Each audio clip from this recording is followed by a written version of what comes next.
A Colombian cartel assassin steps off a plane at Manchester Airport. He's carrying a fake passport, £50,000 in cash, and direct phone contact to the most dangerous drug lords in Mexico. His mission? Personally oversee the landing of £500 million worth of pure cocaine on a beach in Yorkshire.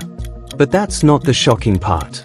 The shocking part is what happened when 3 Scottish fishermen tried to help him pull it off. May 5, 2024. 4:17 a.m. Police surround a country pub in a village so small it doesn't even have a traffic light. Inside the building, 3 men having drinks and acting like nothing's wrong. Outside in the car park, 524 kilograms of cocaine worth more money than most people will see in 10 lifetimes. But here's the part that will haunt your dreams tonight. One of the men walked free. 4 arrests. 3 convictions. 1 man who somehow convinced a jury he was innocent despite being caught red-handed in the biggest maritime drug bust in Yorkshire history. Who was he? How did he escape justice when his co-conspirators got a combined 36 years in prison? And why are Mexican cartel handlers still sending encrypted messages to a phone number registered to an address in the Scottish Highlands?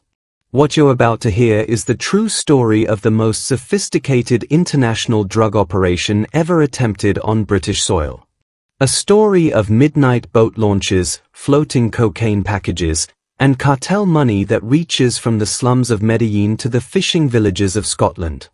A story where the criminals were so close to pulling off the perfect crime that they celebrated with drinks at a country pub while sitting on top of £42 million worth of evidence. This is the story of how 4 ordinary men almost became millionaires in a single night. And how one decision, so breathtakingly stupid it defies belief, brought it all crashing down. But the man who might have planned the whole thing? He's still out there. Still free.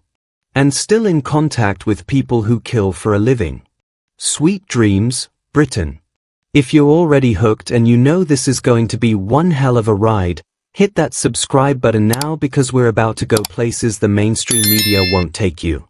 Let me paint you a picture. May 2024. The North Sea off the Yorkshire coast. It's not exactly where you'd expect to find the tentacles of international drug cartels reaching into sleepy British seaside towns. But that's exactly what happened. Our story begins with 4 men.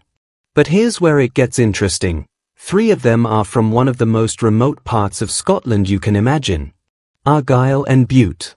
We're talking about places where everyone knows everyone, where your biggest worry is usually whether the ferry's running on time.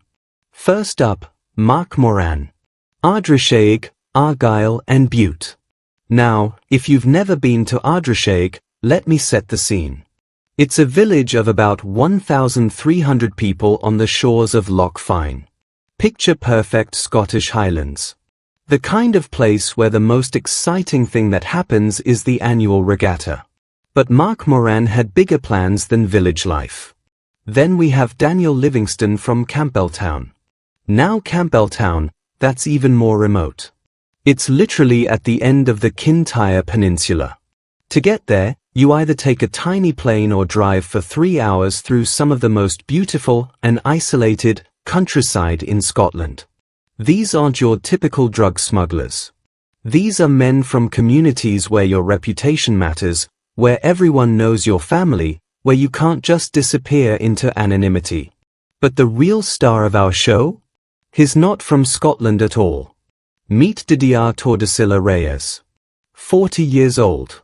Colombian national. And here's what should terrify you. He's not just any Colombian involved in drug trafficking. He's what's called a cartel liaison. That's the guy who flies into a country to personally oversee operations worth tens of millions of pounds. When someone like Reyes gets on a plane to personally handle an operation, you know we're not talking small-time dealing. We're talking about the kind of money that destabilizes economies.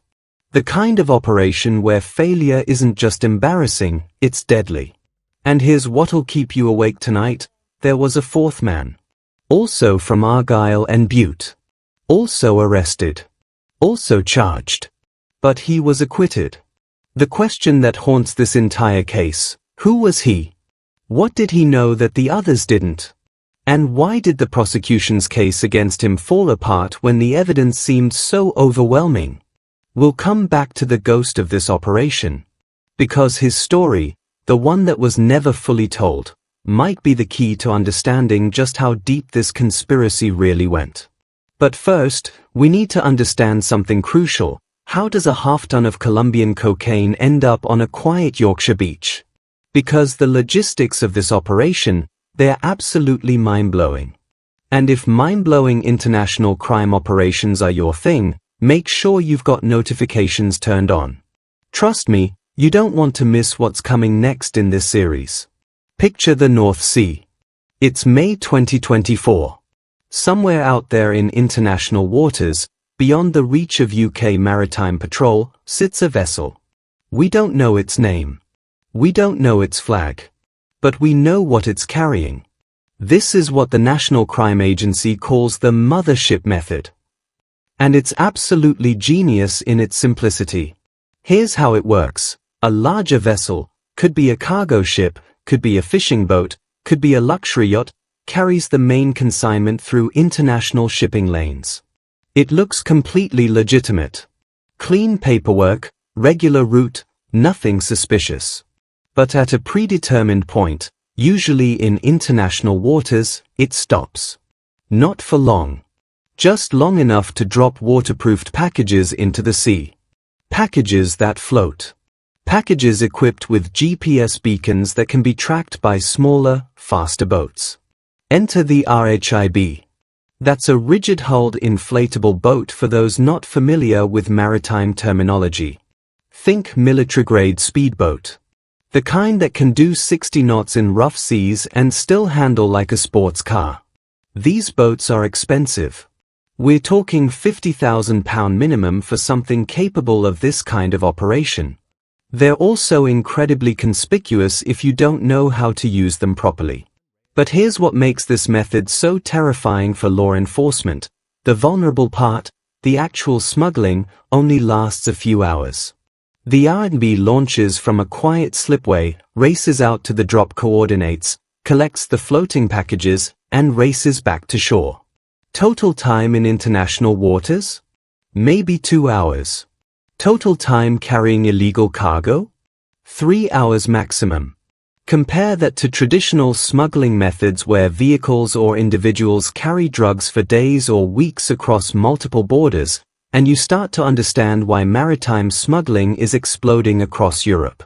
But there's a catch. And it's a big one. You need someone who knows boats. Someone who can navigate at night in rough seas. Someone who can handle a £50,000 piece of maritime equipment without killing themselves or drawing attention from the Coast Guard. Mark Moran was that someone. February 2024. 3 months before the operation. Moran and another man, identity still unknown, travel to Dewsbury in West Yorkshire. They buy a Volkswagen Touareg. Specifically, one with a tow bar. Think about that for a second. They could have bought any SUV. But they specifically needed one that could tow a RHIB trailer. That's not coincidence. That's planning. Then, in Hull, they purchase a high-powered RHIB. We don't know the exact specifications, but surveillance footage would later show it was capable of handling North Sea conditions in May. Which, for those who don't know, can be absolutely brutal. But here's where the story gets weird. Because while Moran is handling the maritime logistics in Yorkshire, Didier Tordesillas Reyes is flying into the UK via Spain. This isn't just a UK operation anymore. This is international coordination at the highest level. Reyes books accommodation under a false name. He's carrying phones with direct contact to handlers in Mexico, not Colombia, Mexico. Think about the implications of that for a second. The cocaine is Colombian. The boat crew is Scottish. The landing site is English. But the operational control? That's coming from Mexico. We're looking at a truly international conspiracy where the people actually taking the risks, Moran, Livingston, and even Reyes himself, are just cogs in a machine that spans 3 continents. Because somewhere in Mexico, people who will never see the inside of a UK courtroom are coordinating every detail. The timing, the drop coordinates, the weather windows, the backup plans. And they're about to put their carefully laid plans into action. But before we get to the night that changed everything, let me ask you something. Have you ever wondered how these international networks actually communicate? How they coordinate operations across thousands of miles without getting caught? The answer might shock you. And it explains why this operation was doomed from the moment it started. Quick question before we dive into the night everything went wrong. Are you the type of person who shares videos that make your jaw drop? Because this next part is going to do exactly that. Don't say I didn't warn you. May 4th, 2024. 11:30 p.m. Hessel foreshore on the Humber estuary. It's the kind of place you drive past without giving a second thought. Public slipway, nothing fancy, used mainly by weekend sailors and fishing enthusiasts. But tonight, it's the launch point for a £42 million gamble. Mark Moran and Didier Tordesillas Reyes arrive with the RHIB on its trailer. Now, picture this scene for a second. It's nearly midnight. 2 men, one Scottish, one Colombian, launching a high-powered boat into the North Sea. Under normal circumstances, this might attract attention. A midnight boat launch isn't exactly common. But here's what makes this even more surreal. They're not trying to be stealthy. According to surveillance records, they launched the boat calmly, methodically, like they had every right to be there. Like this was just another night on the water. The RHIB disappears into the darkness of the North Sea.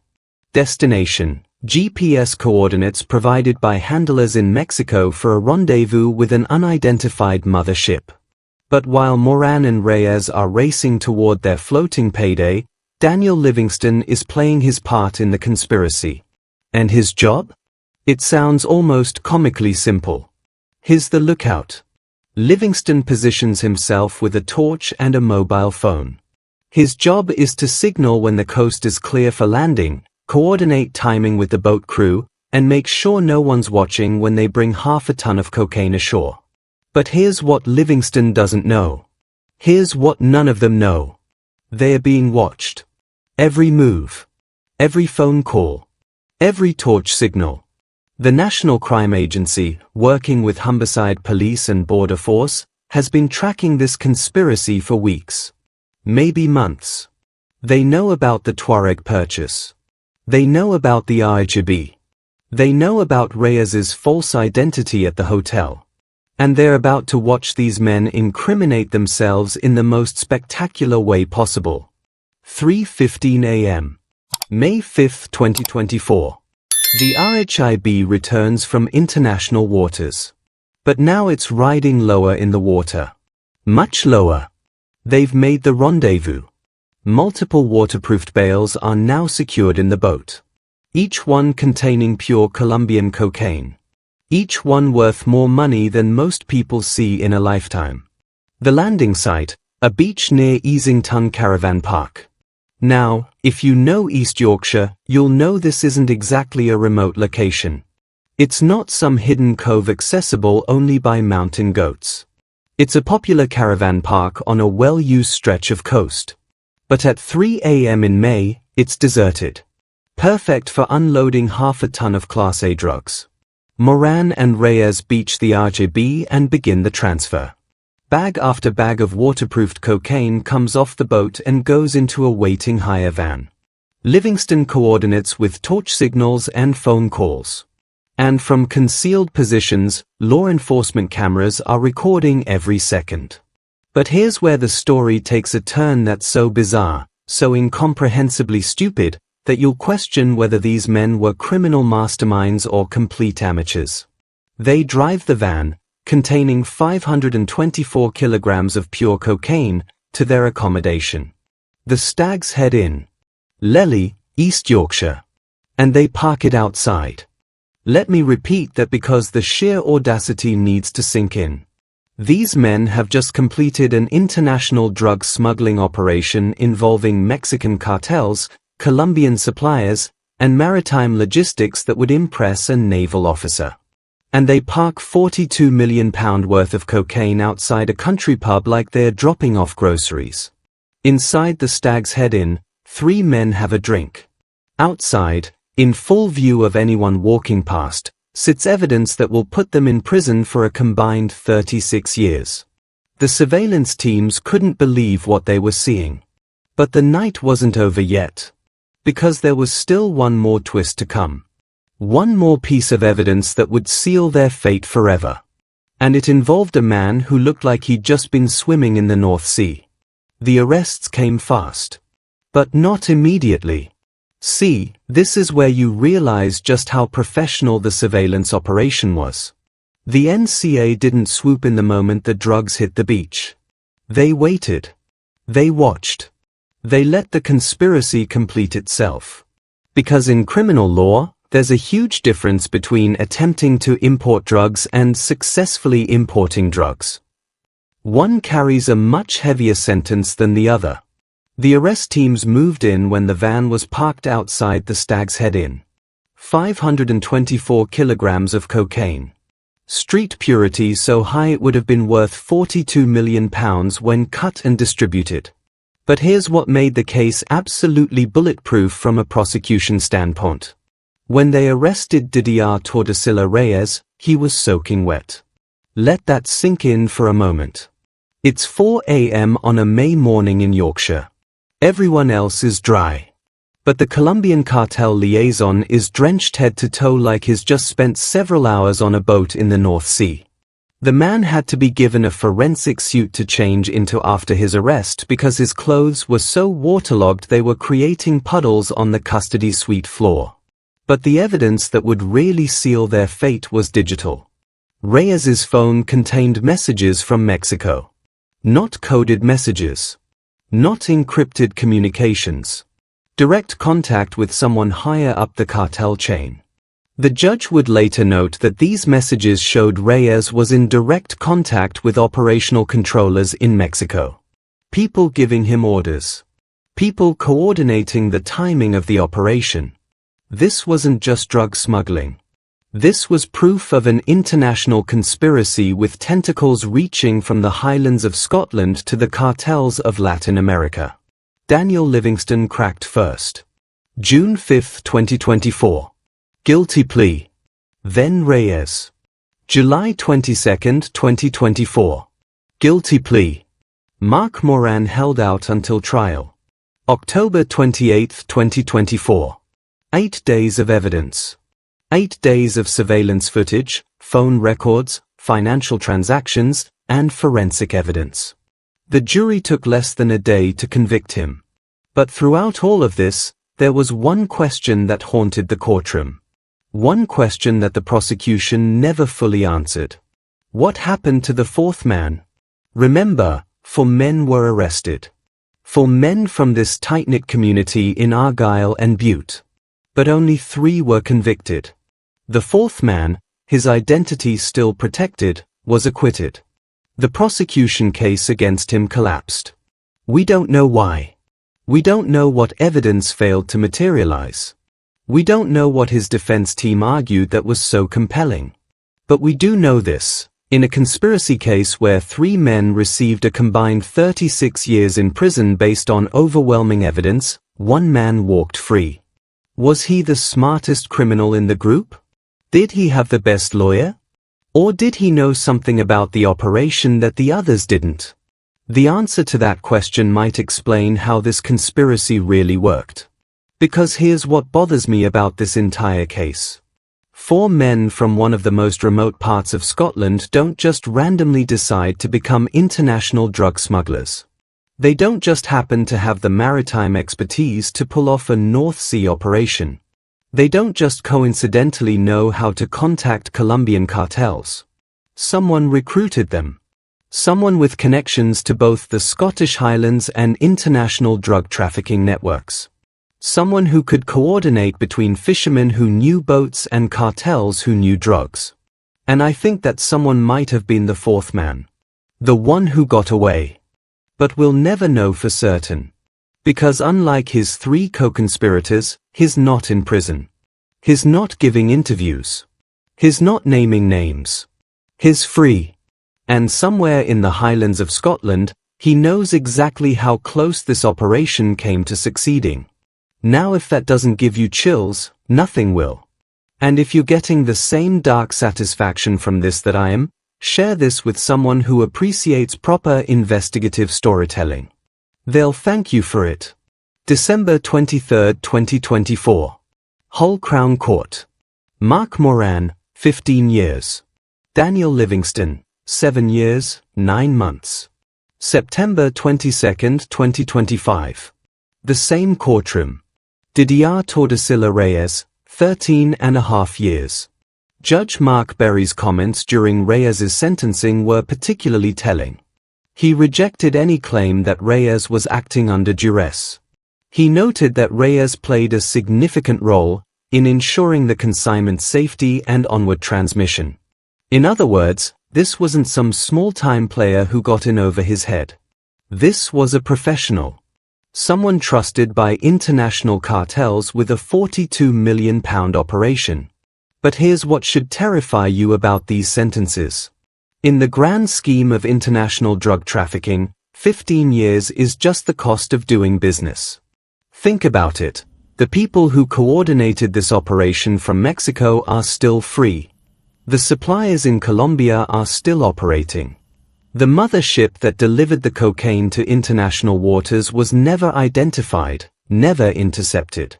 This operation failed not because law enforcement dismantled an international network, but because 3 men from Scotland made catastrophically stupid decisions at the final stage.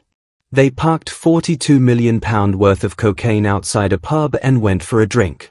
But let me ask you something that's been bothering me throughout this entire story. Something that keeps me awake at night. How many similar operations have succeeded? This case only came to light because of that one moment of breathtaking stupidity. The surveillance, the arrests, the prosecutions, all of that happened because these men decided to treat half a ton of cocaine like luggage and park it outside their accommodation. But what about the operations where the criminals aren't stupid? What about the RHIBs that launch from quiet slipways and disappear into the night without leaving a trail of evidence? What about the motherships that drop their floating packages and vanish back into legitimate shipping traffic? The National Crime Agency estimates that only a fraction of maritime drug smuggling is ever detected. We're talking about success rates that would make legitimate businesses jealous. For every operation like this one that ends in arrests and prison sentences, how many succeed? And here's what really should keep you up at night, the ease of it. 2 men in a RHIB, operating under cover of darkness, can move more drugs in one night than traditional smuggling methods could move in months. The vulnerable part of the operation, the actual transport, lasts only a few hours. Compare that to smuggling drugs overland across multiple European borders, through airports with security scanners, or hidden in legitimate cargo shipments that can be inspected at any point in their journey. Maritime smuggling is faster, carries less risk of detection, and can handle vastly larger quantities. And the UK, being an island nation with thousands of miles of coastline, is particularly vulnerable. But there's something else about this case that bothers me. Something that speaks to a much larger problem with how we understand international drug trafficking. The media coverage focused on the arrests, the sentences, the street value of the drugs. What it didn't focus on was the sophistication of the operation. This wasn't some amateur-hour smuggling attempt. This was professional-grade logistics coordination that would impress a military planner. International coordination between Mexico, Colombia, Spain, Scotland, and Yorkshire. Maritime operations requiring expert navigation and boat handling. Financial networks capable of moving tens of millions of pounds. Communication systems that kept handlers thousands of miles away in real-time contact with operational assets. The only reason this operation failed was human error at the very final stage. Everything else, the planning, the logistics, the coordination, was flawless. And that should terrify us. Because it means the networks behind operations like this aren't desperate amateurs taking huge risks for quick money. They're professionals. They are organized. They are adaptable.